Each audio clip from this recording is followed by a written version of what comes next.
Hello guys, please video को like and channel को subscribe जरूर कर देना। तो चलिए शुरू करते हैं। Parth the handsome Hunt.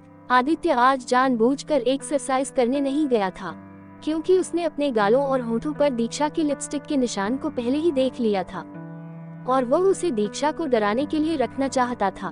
बस इसी चाह में उसने आज अपने रूटीन को बदल दिया। अब आगे दीक्षा तो आदित्य की डरावनी बातें सुनकर आधी हो रही थी। इस वक्त वह अंदर ही अंदर बहुत डर रही थी, पर आदित्य के सामने ये जाहिर होने नहीं दे रही थी। पर आदित्य भी कुछ कम नहीं था। उसे तो दीक्षा की शक्ल देखकर ही पता चल जाता था कि वह क्या सोच रही होती है। आदित्य दीक्षा के डर को नेक्स्ट लेवल में पहुंचाते हुए उसके करीब आया। दीक्षा तो ऑलरेडी डरी हुई थी। आदित्य के यूं करीब आ जाने से वह और भी घबरा गई। आदित्य उसके पल्लू को उसके कंधे पर ठीक से रखते हुए बोला, तुम्हारी साड़ी भी इधर उधर हो गई है। ... विस्मयादिबोधक चिन्ह, विस्मयादिबोधक चिन्ह। और उसके कपड़ों को देखने का नाटक करने लगा। ऐसा करते हुए वह हर पल दीक्षा के डर को बढ़ाने का काम कर रहा था। दीक्षा की आंखें तो आदित्य के गालों और उसके होठों पर उसके लिपस्टिक के निशान पर ही अटकी हुई थी। आदित्य भी समझ रहा था कि दीक्षा उसके चेहरे पर क्या देखने की कोशिश कर रही है। वह उसे डराने के अंदाज में बोला, तुम बार बार मेरे चेहरे की तरफ क्यों देख रही हो? ... प्रश्नवाचक चिन्ह, प्रश्नवाचक चिन्ह। आज कुछ ज्यादा ही हैंडसम लग रहा हूँ क्या? ये कहते हुए वह एक आईने को लेकर अपने चेहरे को जैसे ही देखने के लिए हुआ, दीक्षा उसका हाथ पकड़कर उसे रोकते हुए बोली, नहीं नहीं, ...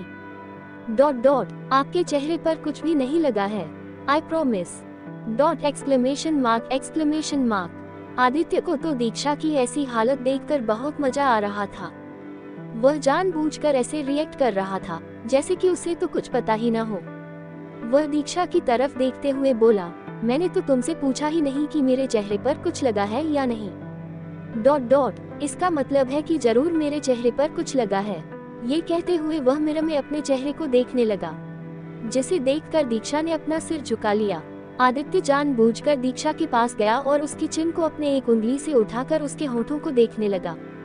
फिर उसे अपनी उंगली के छोर से आहिस्ते से छूने लगा। दीक्षा तो आदित्य के इस एक्ट से चौंक ही गई। दीक्षा को तो आदित्य से नजरें मिलाने की भी हिम्मत नहीं हो रही थी। वह उसके होठों को गौर से देखते हुए बोला, मेरे गालों और होठों पर जो लिपस्टिक के निशान है, उसका रंग तुम्हारी लिपस्टिक के रंग से मैच क्यों कर रहा है? ... दीक्षा तो पहले ही सरेंडर कर चुकी थी। उसके मुंह से एक चू भी नहीं निकल रही थी। आदित्य सोचने का नाटक करते हुए बोला, इसका तो एक ही मतलब है. ... कल रात तुमने मेरा फायदा उठाने की कोशिश की। ये सुनकर दीक्षा तो डर ही गई, क्योंकि आदित्य जानबूझकर सख्ती दिखाने की कोशिश कर रहा था। वह दीक्षा को यूं सिर झुकाए देखते हुए अपनी सख्ती बरकरार रखते हुए बोला, मेरी तरफ देखो. ... एक्सक्लेमेशन मार्क। पर दीक्षा ऐसे रिएक्ट कर रही थी जैसे उसने उसकी बात सुनी ही न हो। आदित्य फिर से बोला, मैंने कहा मेरी तरफ देखो। पर दीक्षा अभी भी ऐसी ही थी। अब आदित्य को गुस्सा आने लगा।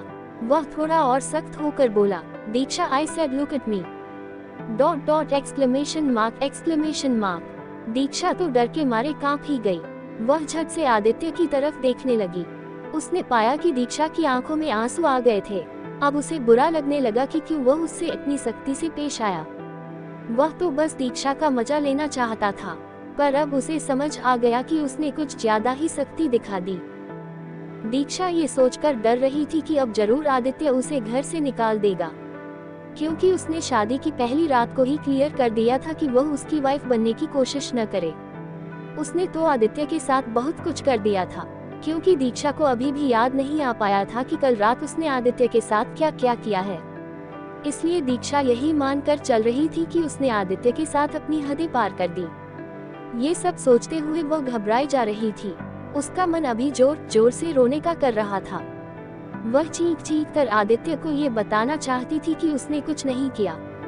दीक्षा अभी भी कुछ सोचने में बिजी थी और उसकी आंखें आंसुओं से भरी हुई थी। नो डाउट ये देखकर आदित्य को बहुत बुरा लग रहा था।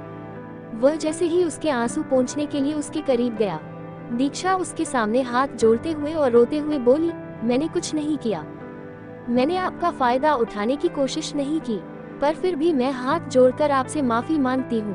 प्लीज मुझे घर से मत निकालना। मैं कहाँ जाऊंगी? मैं मुंबई में किसी को जानती भी नहीं। प्लीज मैंने आपका फायदा उठाने की कोशिश नहीं की। Exclamation mark. यह कहते हुए वह सिसक कर रोने लगी। आदित्य को अब काफी बुरा लग रहा था। वह बिना टाइम वेस्ट किए दीक्षा के करीब आया और उसे अपने सीने से लगा लिया।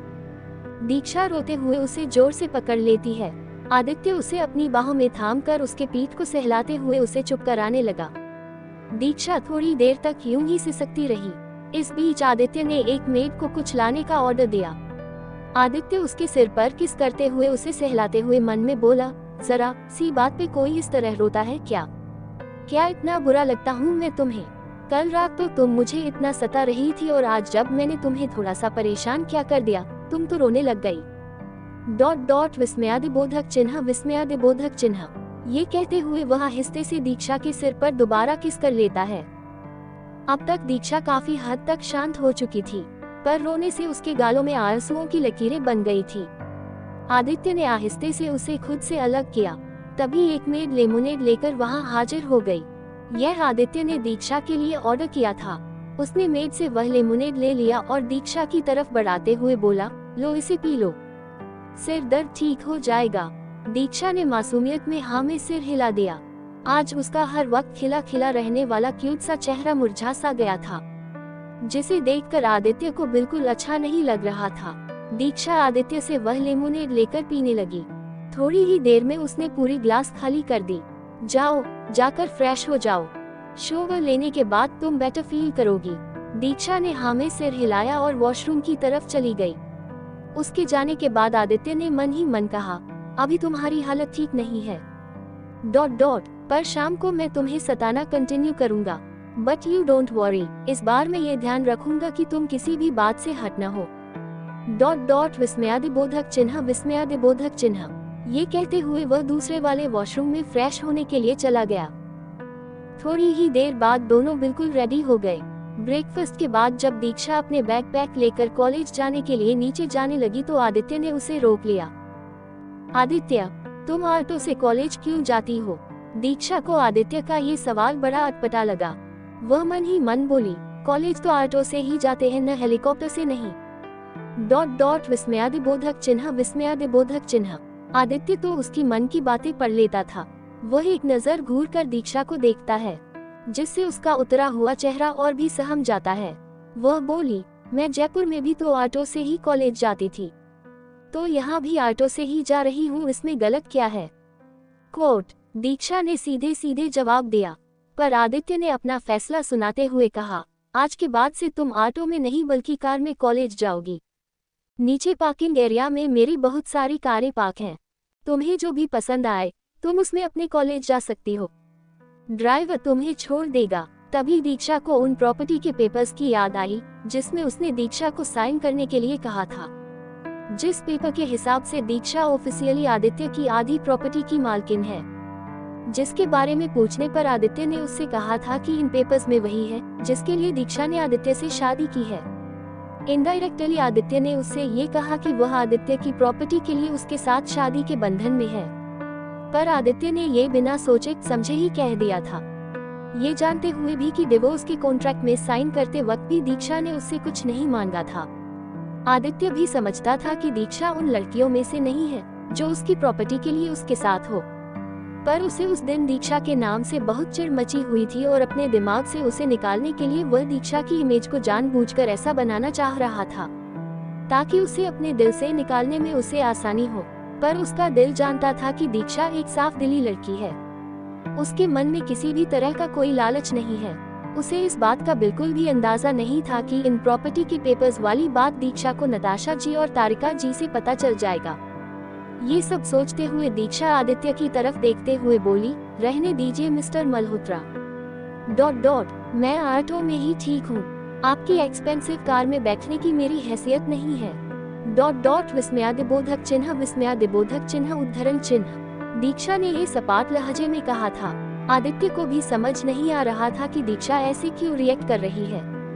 आदित्य को जवाब देने के बाद वह जाने लगी, पर इससे पहले ही आदित्य ने उसका हाथ पकड़कर उसे रोक लिया।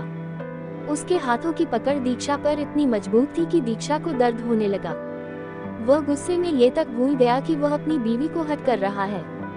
उद्धरण चिन्ह आहे दीक्षा के मुंह से अचानक निकला। तब जाकर आदित्य को रियलाइज हुआ कि वह क्या कर रहा है। ये किस बात की सजा दे रहे हैं आप? मैंने सुबह आपसे माफी मांगा तो था कि मैंने आपका फायदा उठाने की कोशिश नहीं की। प्लीज मुझे माफ कर दीजिए। लगता है आपको मेरी बातों पर यकीन नहीं है।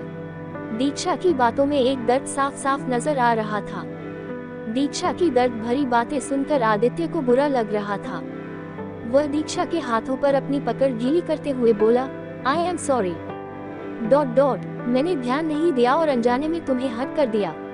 दीक्षा का आदित्य के इस सॉरी की तरफ बिल्कुल भी ध्यान नहीं गया, क्योंकि उसे उसके हाथों में पेन हो रहा था। आदित्य आहिस्ते से दीक्षा के हाथों को अपने हाथों में लेकर उसे देखने लगा।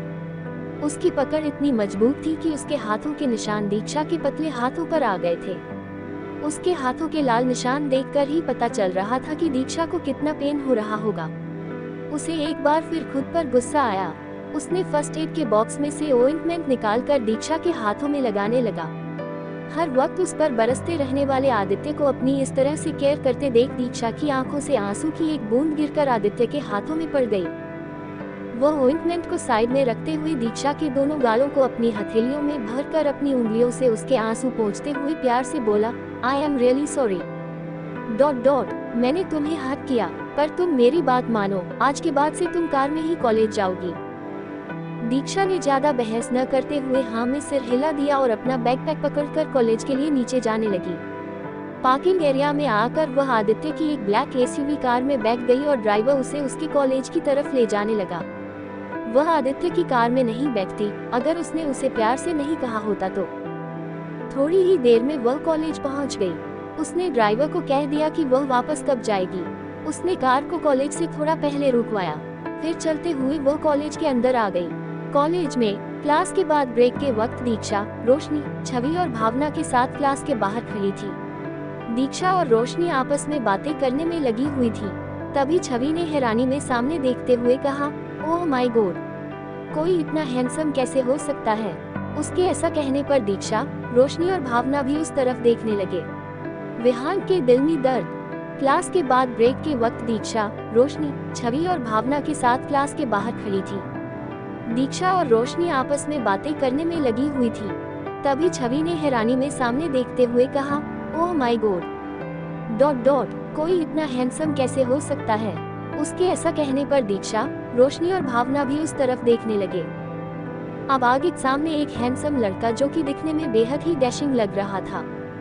वह अपने कुछ फ्रेंड्स के साथ वहां से गुजर रहा था। उसके चेहरे के फीचर भी कमाल के थे जो उसे और भी ज्यादा अट्रैक्टिव बना रहे थे। वह व्हाइट शर्ट और ब्लू जीन्स के कॉम्बो में बेहद स्मार्ट लग रहा था। लड़कियां तो अपने दिल थाम कर बस उसे ही देखे जा रही थी। शायद ही कोई लड़की हो जो उसे देखकर अपनी आंखें न सेक रही हो। वह अपने फ्रेंड्स के साथ बातें करते हुए आ रहा था।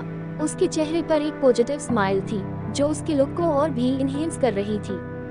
रोशनी उसको निहारते हुए बोली, dam he is so hot and handsome ... विस्मयादिबोधक चिन्ह। दीक्षा एक नजर घूरकर रोशनी को देखते हुए धीरे से बोली, ओ मैडम ...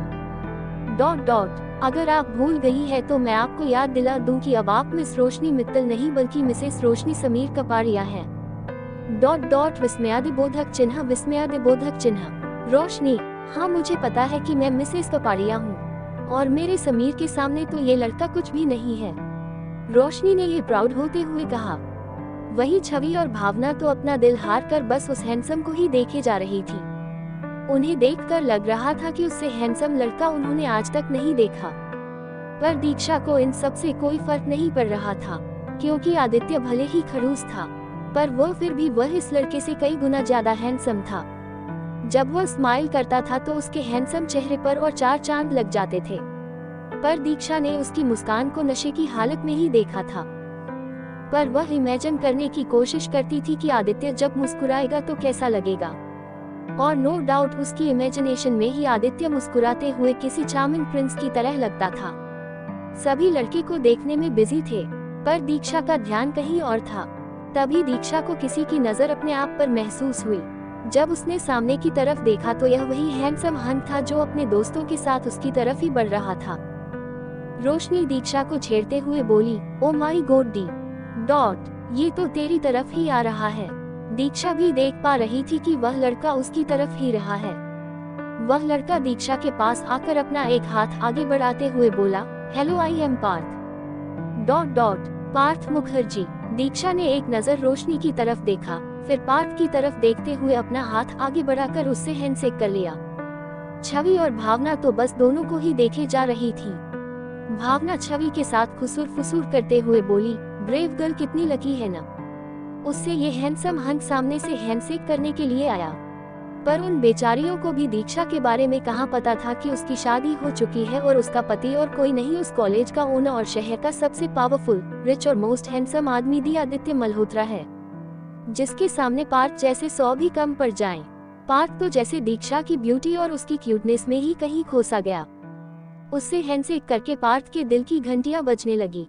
उसके कानों में एक गाना अपने आप चलने लगा, तुमसे मिलके दिल का है जो हाल क्या कहे हो गया है कैसा ये कमाल क्या कहे। पार्थ ने उसके हाथ को ऐसे पकड़ा हुआ था जैसे उसे छोड़ने का कोई इरादा न हो।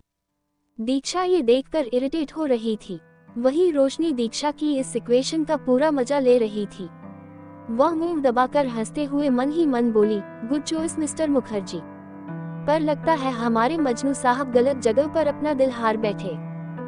दीक्षा देख पा रही थी कि रोशनी कैसे उसकी इस सिचुएशन का मजा ले रही है। वह एक नजर घूरकर उसकी तरफ देखती है, जैसे कह रही हो, तुझे तो मैं बाद में देखती हूँ। जब काफी देर बाद भी वह दीक्षा का हाथ नहीं छोड़ता तो दीक्षा उसके सामने चुटकी बजाते हुए बोली, हेलो मिस्टर, कहाँ खो गए आप डॉट डॉट, प्रश्नवाचक चिन्ह प्रश्नवाचक चिन्ह। पार्थ खोए हुए अंदाज में बोला, आपके प्यार में डॉट डॉट, प्रश्नवाचक चिन्ह। दीक्षा चौंक कर बोली, एक्सक्यूज मी, अगर आपका हो गया हो तो आप मेरा हाथ छोड़ सकते हैं, मैं ज्यादा देरी तक ऐसे नहीं रह सकती। तब जाकर पार्थ को ये रियलाइज हुआ कि वह कब से दीक्षा का हाथ अपने हाथों में लिए हुए है। वह उसका हाथ छोड़ते हुए मुस्कुरा कर बोला, सॉरी डॉट सॉरी, मुझे ध्यान ही नहीं रहा कि मैं कब आपकी क्यूटनेस में खो गया।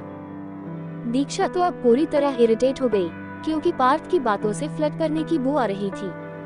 दीक्षा उसकी बातों का जवाब दिए बगैर ही वहां से जाने लगी। ये देखकर पार्थ दूर से ही बोला, अरे आप अपना नाम तो बताती जाएं डॉट डॉट, प्रश्नवाचक चिन्ह प्रश्नवाचक चिन्ह। पर इसका कोई फायदा नहीं हुआ, क्योंकि दीक्षा आगे अपने क्लास की तरफ बढ़ चुकी थी। उसके पीछे पीछे रोशनी, छवि और भावना भी जाने लगी। वही ब्लैक स्टैलियंस की सभी तीनों लड़कियों की निगाहें भी हैंडसम पार्थ पर गड़ी हुई थी। उन्हें पार्थ का यूं दीक्षा को अटेंशन देना बिल्कुल अच्छा नहीं लग रहा था। उन्हें दीक्षा से जलन हो रही थी, क्योंकि वो तीनों भी तो खूबसूरती में किसी से कम नहीं थी।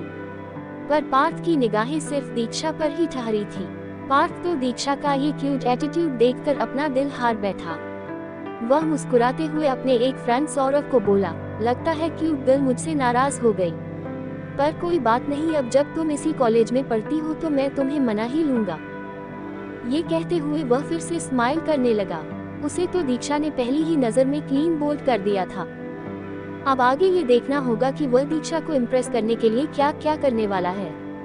दरअसल पार्थ मुखर्जी मिस्टर आकाश मुखर्जी का बेटा था। आकाश जी की कंपनी मुखर्जी इंटरप्राइजेस आदित्य की कंपनी दी इन्फिनिटी एम्पायर के अंदर ही काम करती थी। मतलब आदित्य पार्थ के डैड का भी बॉस था।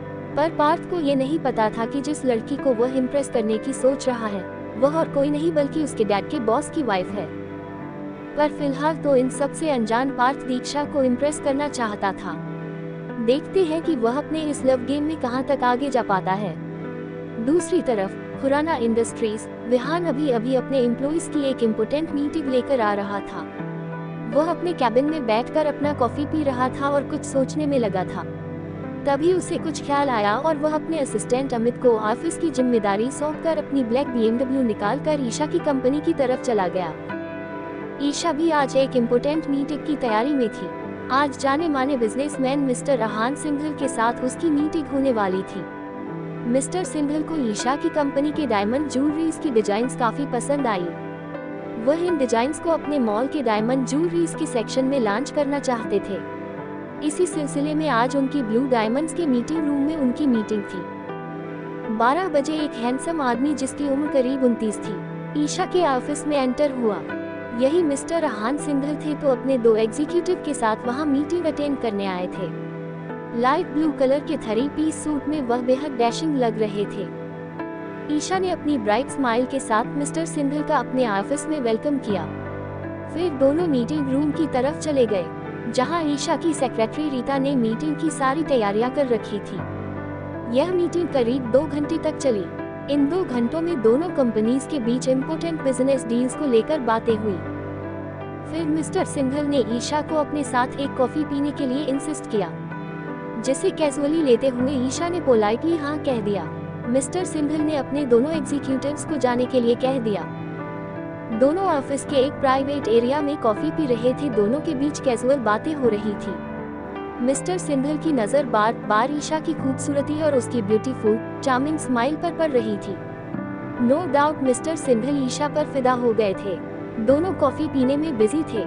तभी विहान आया और सीधे उसी प्राइवेट एरिया की तरफ चला गया, जहां दोनों कॉफी पी रहे थे। क्योंकि विहान जब भी ईशा से मिलने आता था तो दोनों उसी एरिया में कॉफी पीते थे। वही ईशा का नाम लेने ही वाला था कि तभी उसने सामने देखा। दोनों एक दूसरे के साथ कैसे स्माइल कर करके बात कर रहे थे।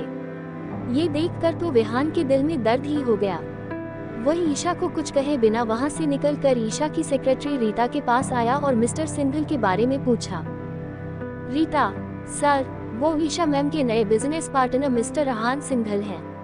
इनफैक्ट आज ही वे मीटिंग के लिए हमारे ऑफिस आए हैं। विहान ने हाँ में सिर हिलाया और मन ही मन बोला, यह मैं कई सालों से ईशा को अपने दिल की बात नहीं बता पाया हूँ और यहाँ वो कल का आया अहान सिंघल है जो मेरी ईशा को लाइन मार रहा है।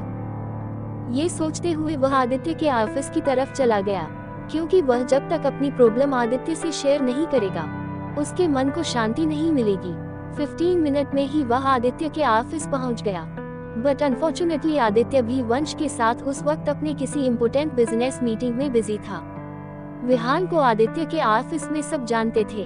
साक्षी विहान की तरफ देखकर बोली, विहान सर, आप एक काम कीजिए, आप सर के कैबिन में उनका वेट कीजिए। जैसे ही उनकी मीटिंग खत्म होती है मैं उन्हें इन्फॉर्म कर दूंगी। विहान मुंह लटकाए हुए बोला, हम वेट करने के अलावा और कुछ कर भी नहीं सकता। साक्षी, सर आपने कुछ कहा। विहान, नो, मैं आदित्य के कैबिन में उसका वेट करता हूँ। ये कहकर वह आदित्य के कैबिन की तरफ चला गया। वह सोफे पर मुंह लटकाए बैठते हुए बोला, लगता है आज मेरी किस्मत ही खराब है। थोड़ी देर बाद आदित्य मीटिंग लेकर वापस आ गया। उसे पता चल चुका था कि विहान उसके कैबिन में है। वह अपने कैबिन में एंटर होते हुए अपने कोट को उतार कर सोफे के पास वाले टी टेबल पर रख देता है और शर्ट के ऊपर के 2 बटन खोलकर आराम से सोफे पर बैठकर अपनी आंखें बंद कर लेता है और विहान की तरफ देखे बिना ही बोला, क्या हुआ, आज मुंह क्यों लटका हुआ है? ... प्रश्नवाचक चिन्ह। मुंह नहीं लटकाऊं तो क्या डांस करूं? फिर आदित्य की तरफ एक नजर देखा जो इत्मीनान ने सोफे पर बैठा हुआ था। वह उसकी तरफ देख भी नहीं रहा था। वह दोबारा मुंह लटकाए हुए बोला, यहाँ मैं तुझसे अपनी प्रॉब्लम शेयर करने आया था और एक तू है जिसे मेरे सैद होने से कोई फर्क ही नहीं पड़ रहा... ... आदित्य, अब ये ड्रामा बंद कर और बता कि तेरी प्रॉब्लम क्या है... ... विहान, तू रहने दे भाई, ये प्यार का मामला है। अगर तेरे जैसे अनरोमांटिक पसंद से एडवाइस लूंगा तो पक्का मेरा दिल जुड़ने से पहले ही टूट जाएगा। आदित्य उसे इग्नोर करते हुए बोला, ओके देन, अब जा यहाँ से और मुझे रेस्ट करने दे। बेचारे विहान का तो मुंह ही बन गया। वह आदित्य को जबरदस्ती ठीक से बैठाते हुए बोला, तुझे शर्म नहीं आती? यहाँ तेरे बेस्ट फ्रेंड की जिंदगी का सवाल है और एक तू है जिसे आराम करना है। क्या यही तेरी दोस्ती है? विहान का ये फेवरेट डायलॉग था। जब भी उसे आदित्य से कोई शिकायत करनी होती तो ये डायलॉग उसके बहुत काम आती थी। आदित्य विहान की तरफ देखकर चिढ़ते हुए बोला, अब अगर तूने और ड्रामा किया तो मैं तुझे अपने ऑफिस के बाहर फिंकवा दूंगा। अब चुपचाप पॉइंट पे आ। विहान अब चुप हो गया और ज्यादा ड्रामा न करते हुए सीधे पॉइंट पर आकर बोला, तो मेरी प्रॉब्लम ये है कि आज मैंने ईशा को उसके ऑफिस में अपने नए business partner mister Ahaan Singhal के साथ कॉफी पीते हुए देखा। आदित्य, तो इसमें प्रॉब्लम क्या है? ईशा को अपने बिजनेस पार्टनर के साथ कॉफी पीते देख तुझे क्यों प्रॉब्लम हो रही थी? विहान सीधे सीधे बोला, बिकॉज आई लव हर। दीक्षा की उलझानीन। आदित्य, तो इसमें प्रॉब्लम क्या है? ईशा को अपने बिजनेस पार्टनर के साथ कॉफी पीते देख तुझे क्यों प्रॉब्लम हो रही थी? Question mark. विहान सीधे सीधे बोला, because I love her. Exclamation mark. अब आगे आदित्य विहान की तरफ देखते हुए बोला, कब से? प्रश्नवाचक चिन्ह। विहान, जब हम कॉलेज में थे न तब से। आदित्य, तो तूने अब तक उसे कन्फेस क्यों नहीं किया? प्रश्नवाचक चिन्ह उद्धरण चिन्ह।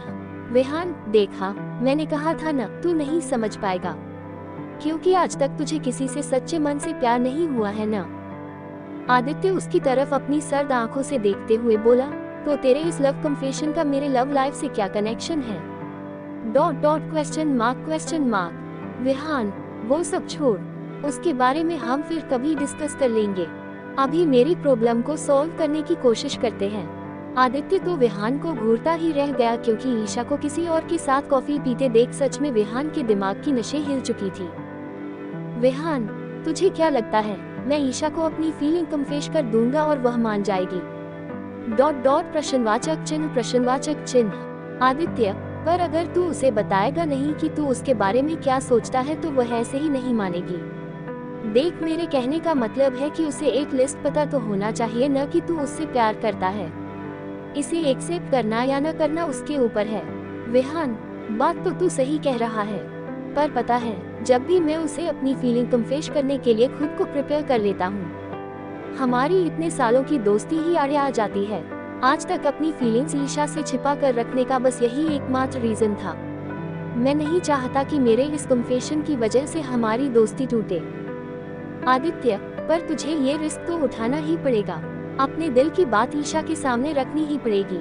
But you don't worry, Isha एक समझदार लड़की है, वो जरूर तुझे एक बार समझने की कोशिश करेगी। वो तेरी फीलिंग को एक्सेप्ट करे या न करे, इसकी गारंटी तो मैं नहीं दे सकता, पर वो तेरी फीलिंग्स को रिस्पेक्ट जरूर करेगी।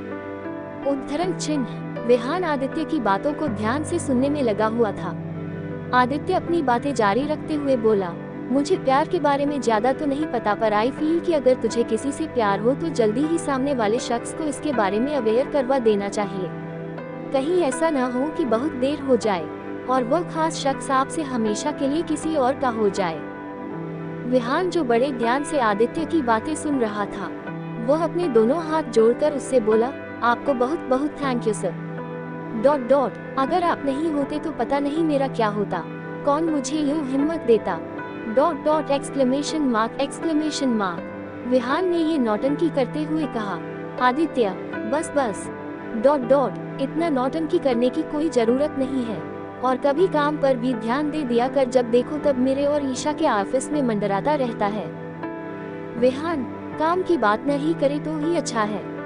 मैं आज ही अपने एम्प्लॉइज की एक इम्पोर्टेंट मीटिंग लेकर आ रहा हूँ, और रही बात तेरे और ईशा के ऑफिस में मंडराने की, तो मैं तुम दोनों की तरफ बोरिंग पसंद नहीं हूँ। अपनी जिंदगी को खुलकर जीने में बिलीव रखता हूँ, न कि तुम दोनों की तरह रात दिन लैपटॉप स्क्रीन और ऑफिस फाइल्स में आंखें गड़ाए रहता हूँ। आदित्य विहान की तरफ ऐसे देखता है जैसे वह किसी दूसरे प्लेनेट के इंसान को देख रहा हो। विहान अपनी बातें जारी रखते हुए बोला, अच्छी खासी जिंदगी चल रही थी मेरी, पर तेरी वजह से सब झंड हो रखी है। आदित्य उसे अपनी सर्द आंखों से देखते हुए बोला, मेरी वजह से? प्रश्नवाचक चिन्ह। विहान अपनी कमर पर हाथ रखते हुए बोला, और नहीं तो क्या? सुबह 4 बजे एक्सरसाइज करने का रूटीन कौन रखता है? तुझे पता है इस चक्कर में पूरे कमर में दर्द हो गया है। घर में किसी को बता भी नहीं सकता, वरना मेरी क्यूट सी भांजी सबको ये बताती फिरेगी कि विहान मामू की उम्र हो गई है, वे बुढ़े हो गए हैं। विहान की बचकानी बातें सुनकर आदित्य को बहुत जोर से हंसी आ रही थी, पर वह उसे कंट्रोल करते हुए बोला, ये अपनी बचकानी हरकतें करने से पहले सोचना चाहिए था। पर तुझे तो पता है आदित्य मल्होत्रा, जो बात एक बार बोल देता है वो पत्थर की लकीर होती है। अगर तूने अपनी पनिशमेंट को इग्नोर करने की कोशिश भी की तो तुझे पता है तुझे और क्या क्या करना पड़ जाएगा। सो इट्स बेटर कि चुपचाप अगले 1 महीने तक तू ये पनिशमेंट कंप्लीट करे। क्वोट। विहान आदित्य को घूर कर देखते हुए बोला, दीक्षा भाभी सही कहती है, तू है ही डेविल, बस हिटलर की तरह हर वक्त सब पर अत्याचार करता रहता है। आदित्य अपनी सर्द आंखों से विहान की तरफ देखते हुए बोला, क्या कहा? डॉट डॉट दीक्षा तुम सबको मेरे बारे में ये सब बोलती है। ये देखकर और आदित्य की इंटेंशन को भांपकर विहान बोला, ओ हिटलर साहब। Dot dot no no I mean Hitler के बाप। कहीं आप मेरी प्यारी भाभी को फिर से पनिश करने की तो नहीं सोच रहे न? अगर तेरे मन में जरा सा भी ये चल रहा है न तो चुपचाप अपने दिमाग से निकाल दे। मेरी भाभी ऑलरेडी इतनी प्यारी और नाजुक हो, खबरदार जो उन्हें डांटने या पनिश करने की कोशिश की तो।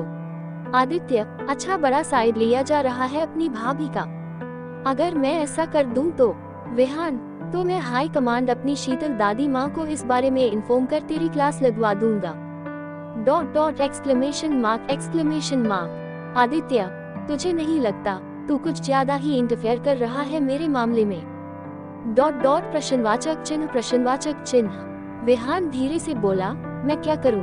तुझे नहीं पता लेकिन तेरा क्यूट सा भाई ईशान चाचू बनने का सपना देख चुका है। वो तो सपने में तेरे प्यारे प्यारे बच्चों के साथ खेल भी चुका है। अब तू खुद से तो दीक्षा भाभी के करीब नहीं जाएगा, इसलिए मुझे ही कुछ करना पड़ेगा, वरना तेरा ईशान भाई छोटा बेबी बनकर मुझे परेशान कर देगा। आदित्य उसके सामने चुटकी बजाते हुए बोला, क्या हुआ, किस दुनिया में खो गया तू? डॉट डॉट प्रश्नवाचक चिन्ह। विहान, कहीं भी तो नहीं। तभी विहान को याद आया कि आज सुबह दीक्षा और आदित्य तो एक्सरसाइज करने आए ही नहीं थे, वरना तो आदित्य अपनी रूटीन का इतना पक्का था कि भले ही सूरज ईस्ट को छोड़कर वेस्ट से राइज होना स्टार्ट कर दे, पर आदित्य कभी अपनी रूटीन चेंज नहीं कर सकता था। वैसे तू आज ग्राउंड में मुझे दिखा नहीं, लगता है देर रात सोने से तेरी नींद खुल नहीं पाई। होता है भाई, होता है, रात को ज्यादा मेहनत कर लेने से सुबह बहुत थकावट हो जाती है और सुबह जल्दी आंख भी नहीं खुल पाती। डॉट डॉट विहान अपनी आंखों में शरारत लेकर पूछ रहा था, भाभी को ज्यादा तंग तो नहीं किया ना तूने? डॉट डॉट बेचारी भी सुबह एक्सरसाइज करने नहीं आ पाई। आई एम श्योर तूने उन्हें रात भर बहुत परेशान किया होगा। Dot dot exclamation mark. Aditya Vihaan को एक पंच मारते हुए बोला, हो गई तेरी बकवास। डॉट डॉट विस्मयादिबोधक चिन्ह। अब तू जा सकता है, मुझे रेस्ट करने दे, शाम को एक बिजनेस पार्टी भी अटेंड करनी है। विहान को भी याद आया कि वो और ईशा भी आदित्य के साथ इस पार्टी में इनवाइटेड हैं। वह अपना कोट लेकर अपने घर के लिए निकल गया। उसके जाने के बाद आदित्य दीक्षा के ख्यालों में खो गया। वह काम के सिलसिले में तो दीक्षा की हरकतों को भूल ही गया था, पर अब उसकी हर एक अदाएं मूवी की सीन की तरह आदित्य की आंखों के सामने चलने लगी। वह जाने से पहले कहे विहान की बातों का जवाब देते हुए बोला, रात भर मैंने उसे नहीं बल्कि उसने मुझे परेशान किया है। डॉट डॉट मिसेस दीक्षा मल्होत्रा, तुम्हें नहीं लगता कि तुम दिन ब दिन कुछ ज्यादा ही डेयरिंग होती जा रही हो? ये कहते हुए वह दीक्षा की हरकतों को दोबारा याद करते हुए स्माइल करने लगा, but you don't worry. Dot dot तुम्हें इसकी सजा जरूर मिलेगी। तुम्हें क्या लगता है कि परेशान करना सिर्फ तुम्हें आता है? डॉट डॉट विस्मयादिबोधक चिन्ह। ये कहते हुए वह आराम से अपने सोफे पर बैठे ही लेट गया। इधर दीक्षा कॉलेज के बाद कार में बैठकर मल्होत्रा हाउस पहुंच चुकी थी। सीढ़ियों से ऊपर जाते हुए वह अपने कमरे में आ गई। अपने बैकपैक को साइड में रखकर वह बाथरूम में फ्रेश होने के लिए चली गई। थोड़ी देर बाद वह चेंज करके बाहर आ गई। उसने बालकनी में जाकर ठंडी ठंडा हवाओं को फील करके वापस अपने रूम में आ गई। उसे कुछ ख्याल आया और वह ड्रेसिंग मिरर के सामने खड़ी हो गई। यकायक उसे कुछ याद आने लगा, जिससे उसके हाथ उसके होठों पर चले गए। वह आईने में खुद को देखते हुए अपने लिप्स को छूने लगी और आंखें बंद करके कुछ याद करने की कोशिश करने लगी। उसे अपने होठों पर किसी दूसरे होंठ के प्यार से छूने का एहसास होने लगा। यह महसूस होते ही वह झट से अपनी आंखें खोल देती है। वह मन ही मन बोली, ये क्या हो रहा है मुझे? डॉट डॉट अब धीरे धीरे उसे यकीन होने लगा कि कल रात उसने आदित्य को किस किया था। जरूर दीक्षा, तुमने ही मिस्टर डेविल के साथ ये कारनामा किया है, वरना तुम खुद ही सोचो, वो अपने गालों और होठों पर खुद से वो लिपस्टिक के मार्क तो बना नहीं सकते। अगर ये मान भी लिया जाए कि उन्होंने ऐसा करने की कोशिश भी की तो वे चाह कर भी मेरी लिपस्टिक ढूंढ नहीं पाते। दीक्षा ऐसा इसलिए कह रही थी क्योंकि उसके ये लिपस्टिक उसके ड्रेसिंग टेबल पर न रखकर उसके बैकपैक में थी, इसलिए आदित्य का उसे ढूंढ पाने का तो सवाल ही नहीं उठता था। दीक्षा को इतना तो पता चल गया था कि उसने कल रात नशे की हालत में आदित्य को किस कर दिया था। पर इसके अलावा भी तो उसने कुछ नहीं कर दिया। यह उसे अभी भी डाउट था। वह मन ही मन बोली, शायद मिस्टर डेविल को इस बारे में पता हो, पर मुझे कैसे पता चलेगा कि कल रात मैंने क्या क्या किया। ... उनसे तो पूछने का सवाल ही नहीं उठता, वरना मुझे बताने से पहले ही सूली पे चढ़ा देंगे। फिर खुद पर ही खींचते हुए बोली, ओफो दीक्षा, क्या जरूरत थी तुझे उस खड़ूस आदमी के बार में छिपने की? चल गलती से छिप भी गई, पर तुझे उनकी वाइन पीने की क्या जरूरत थी? ये सब न तेरी ही गलती का नतीजा है। न तू ड्रिंक करती न ये सब होता। पता नहीं कल रात मैंने उनके साथ क्या क्या हरकतें की होगी। ... मुझे तो ये सोचकर ही बहुत एम्बारेसमेंट हो रही है। ... विस्मयादिबोधक चिन्ह, विस्मयादिबोधक चिन्ह। ये कहते हुए वह अपने माथे को अपनी हथेलियों की मुंह के बनाकर मारने लगी, और साथ ही ये याद करने की कोशिश की करने लगी कि कल रात उसने ड्रिंक करने के बाद क्या क्या किया, उसे सब याद आ जाए। इसके लिए वह फिर से बार में गई और सोचने लगी, आखिरी बार जब मैं होश में थी तो यही थी। फिर मैंने जूस समझकर वाइन की पूरी बोतल खाली कर दी। अपने माथे को पकड़कर कुछ सोचने लगी। उसे हल्का हल्का अपनी साड़ी का पल्लू लहराना और आदित्य के करीब जाकर डांस करना याद आ रहा था। यह याद भी धुंधली ही थी, पर दीक्षा को चौंकाने के लिए काफी था। दीक्षा, नो वे, आई होप तूने उनके सामने साड़ी के पल्लू को लहरा कर अपने बोल्ड लुक के साथ डांस न की हो। ... विस्मयादिबोधक चिन्ह, विस्मयादिबोधक चिन्ह। ये कहते हुए वह कल रात के बारे में फिर से अपने दिमाग पर जोर डालने लगी। जब वो रूम में ये सोच सोच कर परेशान हो गई तो नीचे आकर इधर उधर टहलने लगी। ईशान, मोहित और नित्या नीचे हॉल में सोफे पर बैठे हुए थे। तभी तीनों की नजरें बेताबी से कुछ सोचती दीक्षा की तरफ गई। उन्होंने उसे दूर से ही आवाज लगाई कि आखिर बात क्या है, वह किस बात पे इतनी टेंशन है। पर दीक्षा तो अपने ही ख्यालों में गुम थी, उसे उनकी आवाज सुनाई ही नहीं दी। वह यूं ही सोचते सोचते अपने रूम में आ गई। नित्या, ईशान और मोहित दीक्षा के बारे में ही सोचने लगे। मोहित, भाभी को क्या हो गया है, परेशान लग रही है। ... प्रश्नवाचक चिन्ह, प्रश्नवाचक चिन्ह, उद्धरण चिन्ह। ईशान, कहीं भाई की पनिशमेंट ने तो उनका दिमाग खराब नहीं कर दिया है। ... क्वेश्चन मार्क, क्वेश्चन मार्क। नित्या, भाई आज भाभी एक्सरसाइज करने भी नहीं आई थी। आई थिंक हमें उनसे उनकी प्रॉब्लम के बारे में पूछना चाहिए। सबको नित्या की बातें ठीक लगी। तीनों सीढ़ियों से होते हुए दीक्षा के कमरे में आ गए। दीक्षा अभी भी बेड पर बैठकर अपनी ही दुनिया में गुम थी। जब नित्या दीक्षा के पास आकर उसके कंधे पर हाथ रखती है तब जाकर वह अपने ख्यालों से बाहर आई। ईशान, भाभी आपको क्या हुआ है? हमने नोटिस किया कि आप बहुत परेशान दिख रही हैं। ... विस्मयादिबोधक चिन्ह, विस्मयादिबोधक चिन्ह। अगर कोई बात है जो आपको परेशान कर रही है तो आप हमें बता सकती हैं। दीक्षा बात छिपाते हुए बोली, नहीं ऐसी कोई बात नहीं है। नित्या, भाभी, आज आप एक्सरसाइज करने नहीं आई थी क्या? कल रात भाई ने आपको बहुत पनिश किया, जिससे आप सुबह उठ भी नहीं पाई। अब दीक्षा के लिए अपनी परेशानी छिपाना मुश्किल हो रहा था। वह भी समझ पा रही थी कि अगर उसे कल रात के बारे में पता नहीं चलेगा तो उसे चैन की नींद नहीं आएगी।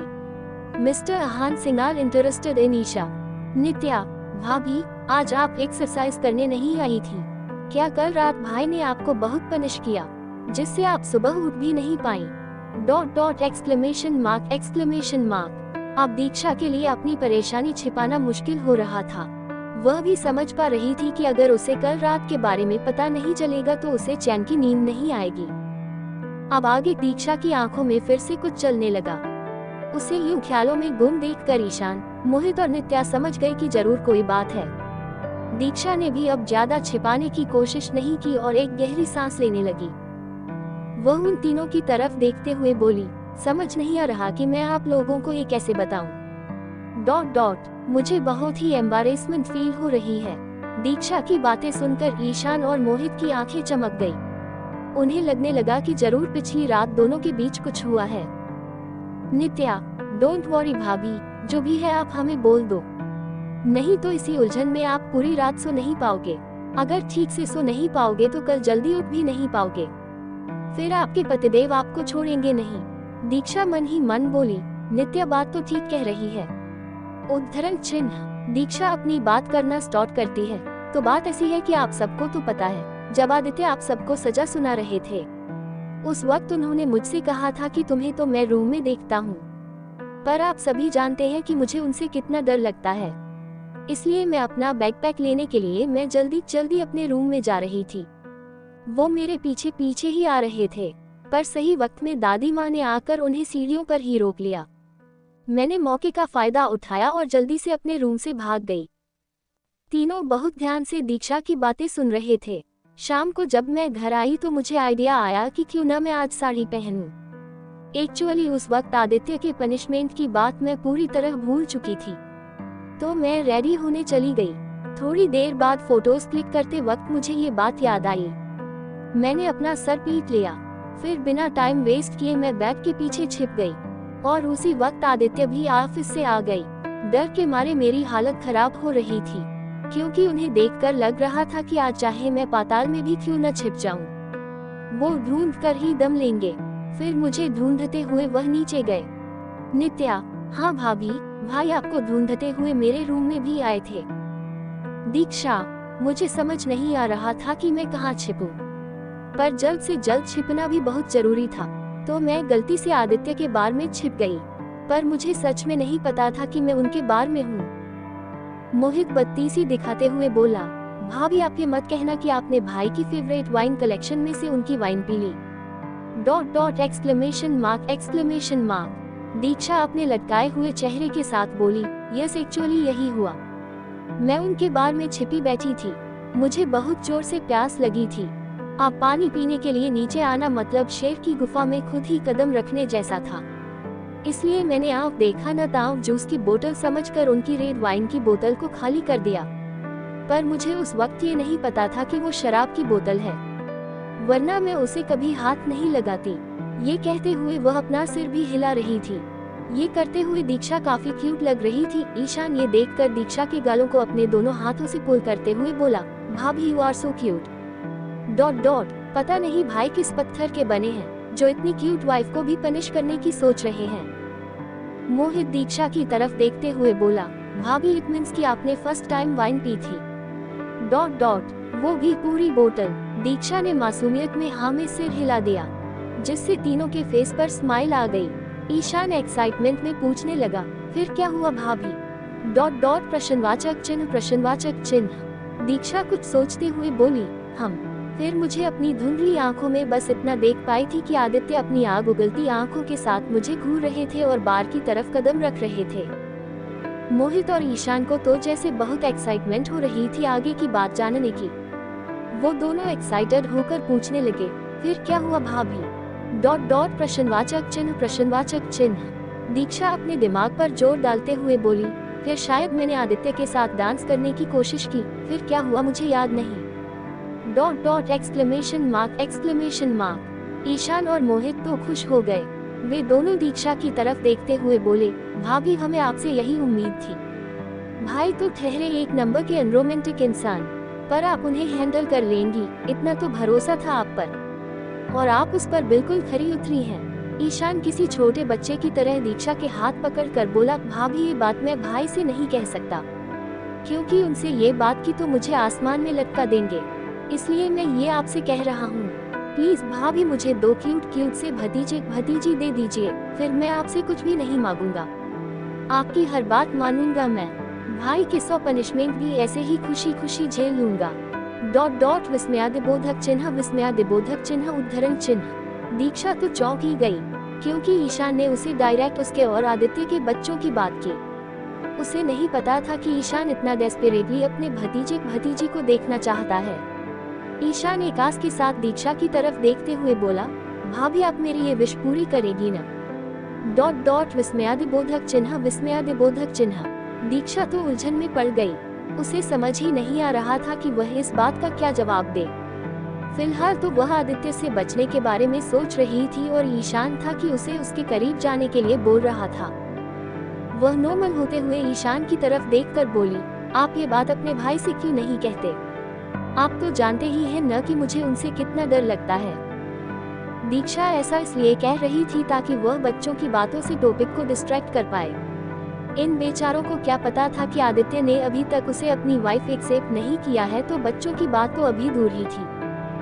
नित्या बात संभालते हुए बोली, ओके मुझे भी 2 क्यूट से क्यूटीज की बुआ बनने की जल्दी है, पर अभी फिलहाल हम बेबीज को मम्मा की टमी में आने तक का वेट कर सकते हैं।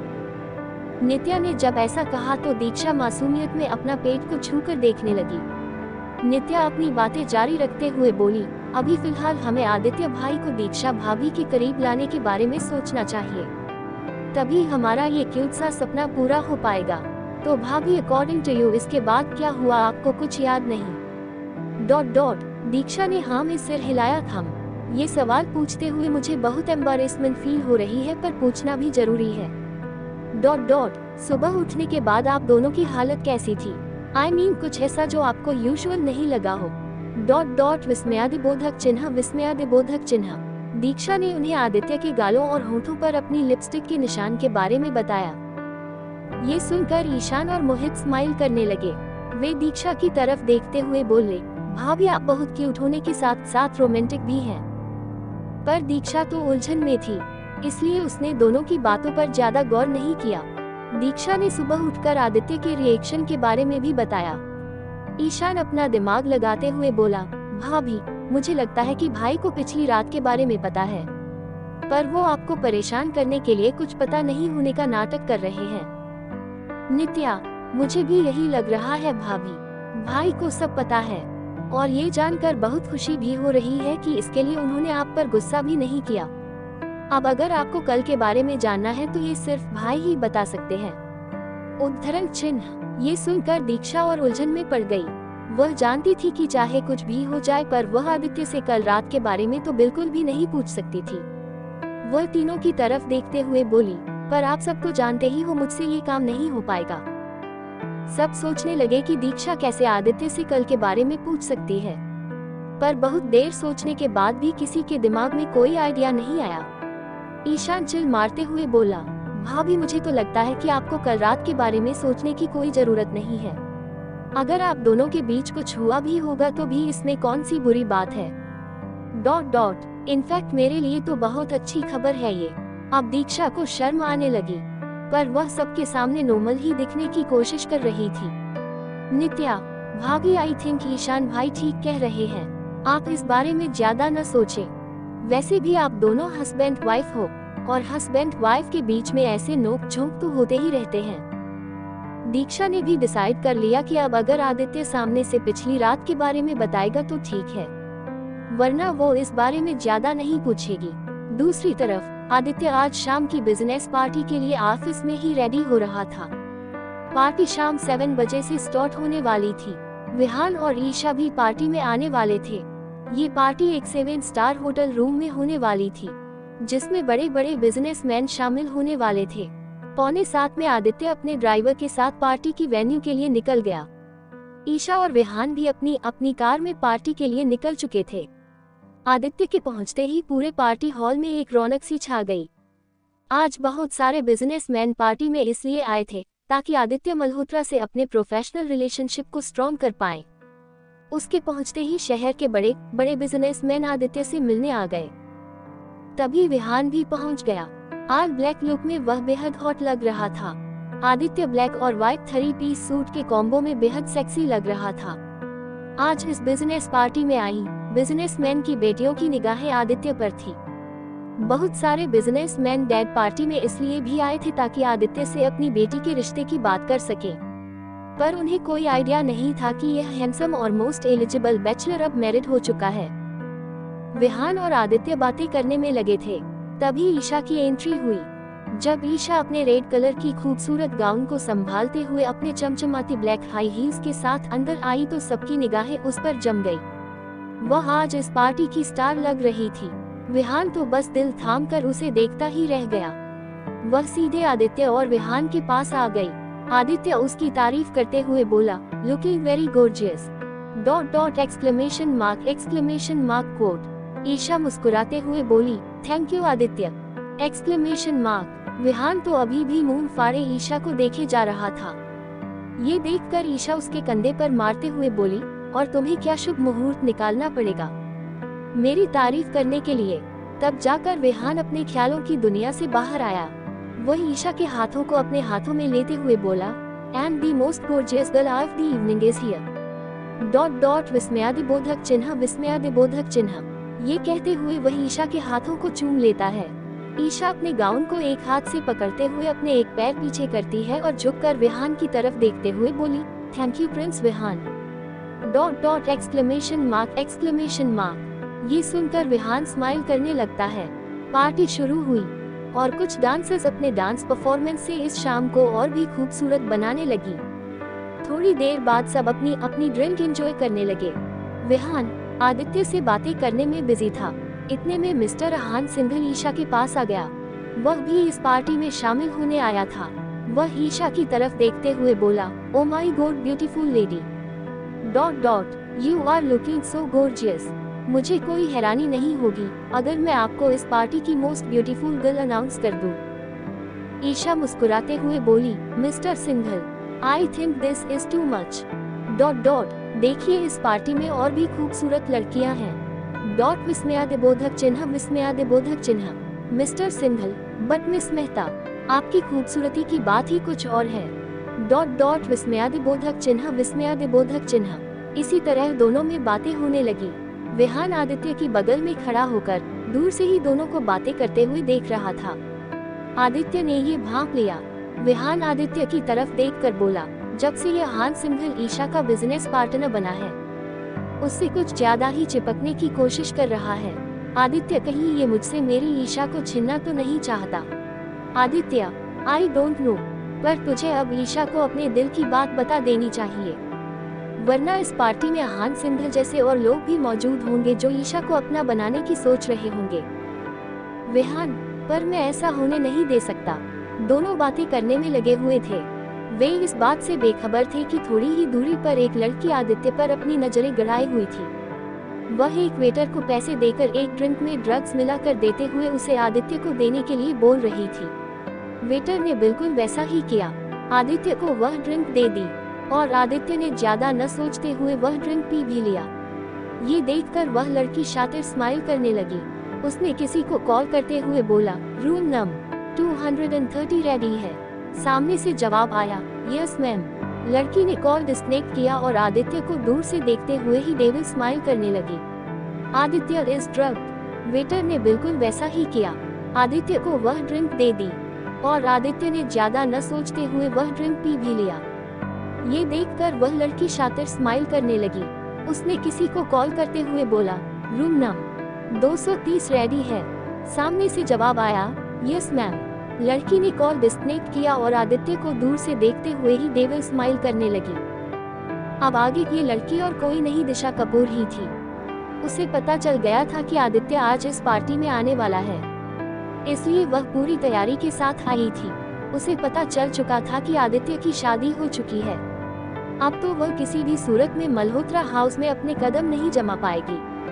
इसलिए उसने प्लान किया कि क्यों आदित्य को सबके सामने जलील किया जाए, जिससे न चाहते हुए भी उसे अपनी वाइफ को छोड़कर उसे रखना पड़े। वह कब से इसी मौके की तलाश में तो थी। आखिरकार आज ये गोल्डन चांस उसके पास आ ही गया।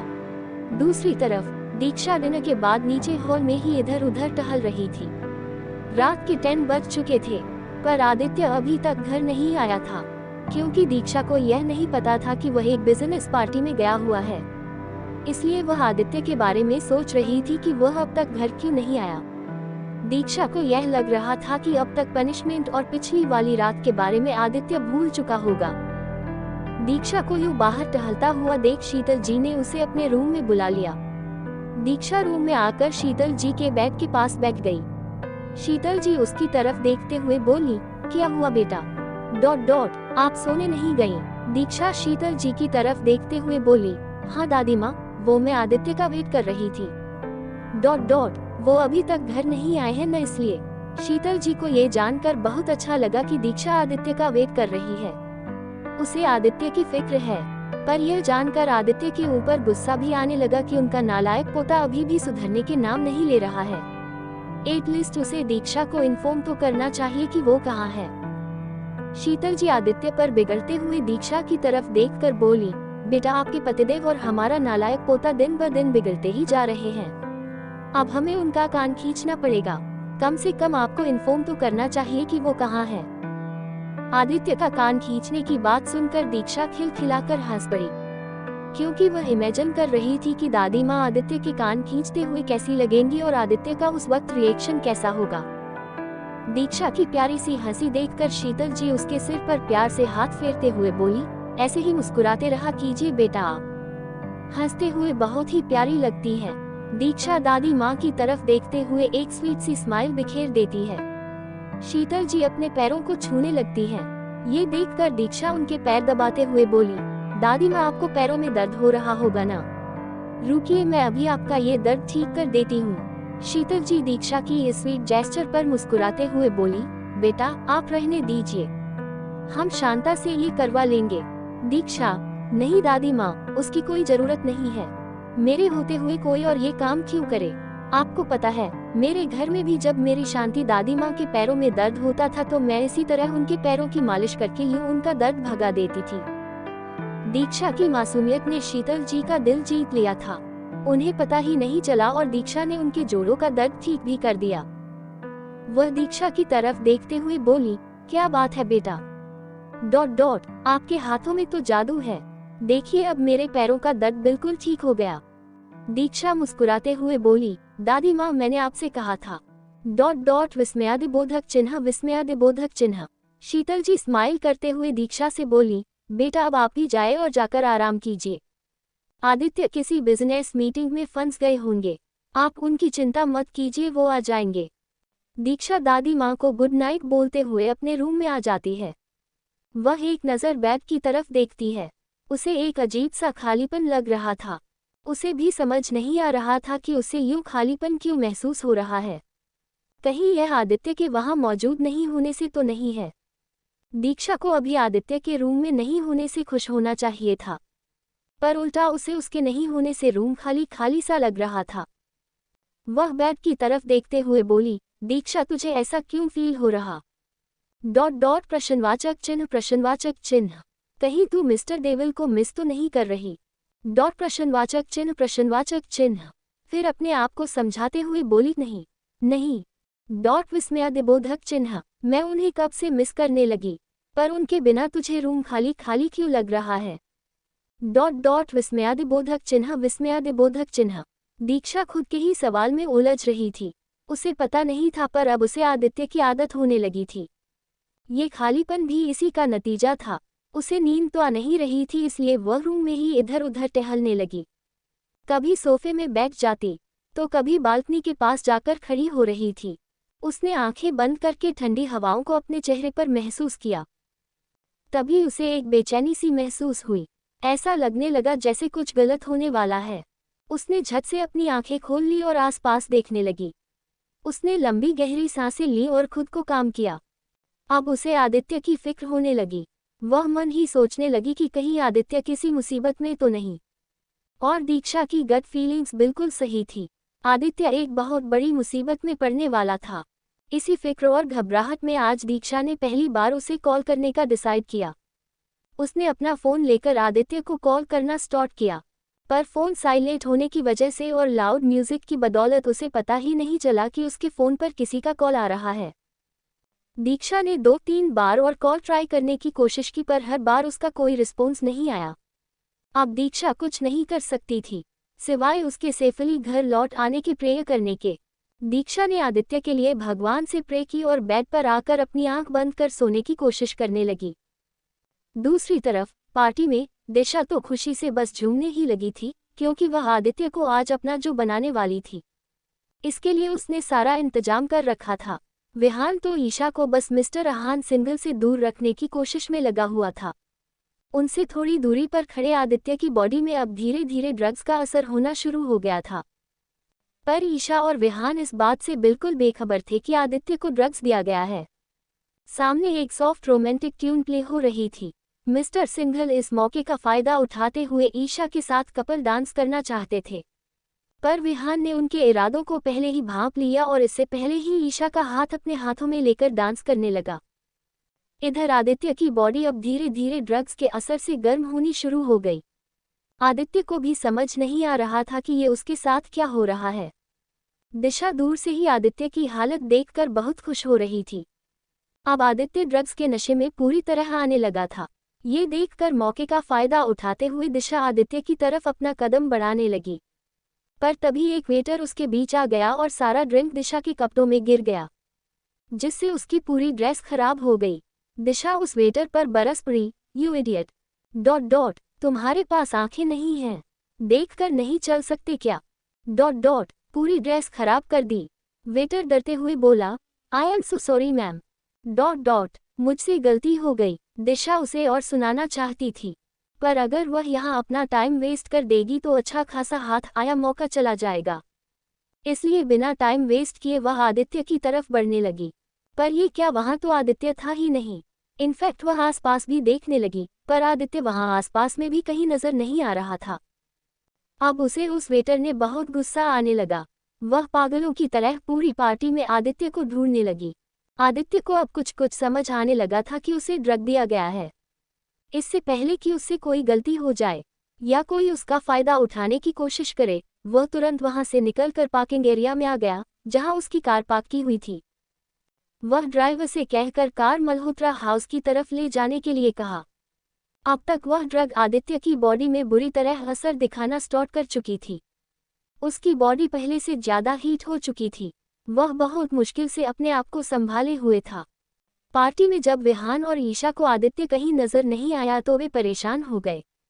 तभी ईशा ने अपने फोन पर आदित्य का मैसेज देखा जिसमें उसने कहा था कि वह घर जा रहा है, वे उसकी फिक्र मत करें। पर दोनों को ये समझ नहीं आ रहा था कि आदित्य यूं बीच में पार्टी छोड़कर क्यों चला गया। कहीं उस पर कोई मुसीबत तो नहीं आ गई। तभी विहान को वहां दिशा दिख गई और उसे दाल में कुछ काला लगने लगा। विहान ने ईशा को दिशा की तरफ इशारा करते हुए कहा, ये यहाँ क्या कर रही है? ... प्रश्नवाचक चिन्ह। कहीं आदित्य के यहाँ से निकलने के पीछे भी तो इसी का हाथ नहीं है? ... प्रश्नवाचक चिन्ह उद्धरण चिन्ह। पर थोड़ी ही देर में दिशा भी उन्हें कहीं नजर नहीं आई। ये देखकर विहान और ईशा दोनों अपने अपने घर की तरफ जाने लगे। वे भगवान से प्रे करते हुए बोले, आई होप कि आदित्य ठीक हो। दूसरी तरफ आदित्य की कार मल्होत्रा हाउस पहुंच चुकी थी। कार पार्क होते ही आदित्य बड़ी मुश्किल से कार का दरवाजा खोलकर बाहर आ गया। उसकी ऐसी हालत देखकर ड्राइवर आदित्य से बोला, सर आपकी हालत ठीक नहीं लग रही है। ... प्रश्नवाचक चिन्ह। चलिए मैं आपको आपके रूम तक छोड़ देता हूँ। आदित्य अपने आप को संभालते हुए बोला, उसकी कोई जरूरत नहीं है। ... तुम जाओ मैं चला जाऊंगा। ड्राइवर आदित्य का ऑर्डर फॉलो करते हुए वहां से चला गया। आदित्य साइड को पकड़ते हुए जैसे तैसे करके सीढ़ियों से ऊपर आ गया। उसके लिए अपने रूम तक सफर भी बहुत ज्यादा लग रहा था। दीक्षा अभी भी जा रही थी, बस अपनी आंखें बंद किए हुए थी। अभी भी वह आदित्य के बारे में ही सोचे जा रही थी। उसे भी इस बात का बिल्कुल आइडिया नहीं था कि आदित्य को ड्रग्स दिया गया है। आदित्य ने अपने रूम का डोर खोला, पर दीक्षा को इस बात की भनक नहीं हुई। नाइट लैंप अभी भी जल रहा था। क्योंकि दीक्षा को अंधेरे से डर लग रहा था इसलिए उसने इसे ऑन ही रखा था। रूम में पहुंचकर आदित्य अपने कोट को उतार कर फेंक देता है और अपने शर्ट के ऊपर के 2 बटन खोल देता है। बाहर का मौसम इतना गर्म नहीं था, इनफैक्ट बारिश की वजह से मौसम में एक ठंडक थी। पर आदित्य की बॉडी इस वक्त आग उगल रही थी। वह अपने आप को ठंडा करने के लिए बाथरूम की तरफ कदम बढ़ाने लगता है, तभी उसकी नज़र बेड पर सोती हुई दीक्षा पर गई। उसने घुटने तक की लेंथ की सेटिन की एक नाइट ड्रेस पहनी हुई थी। सिकुड़कर सोने की वजह से उसकी यह नाइट ड्रेस उसके थाइस तक आ रही थी।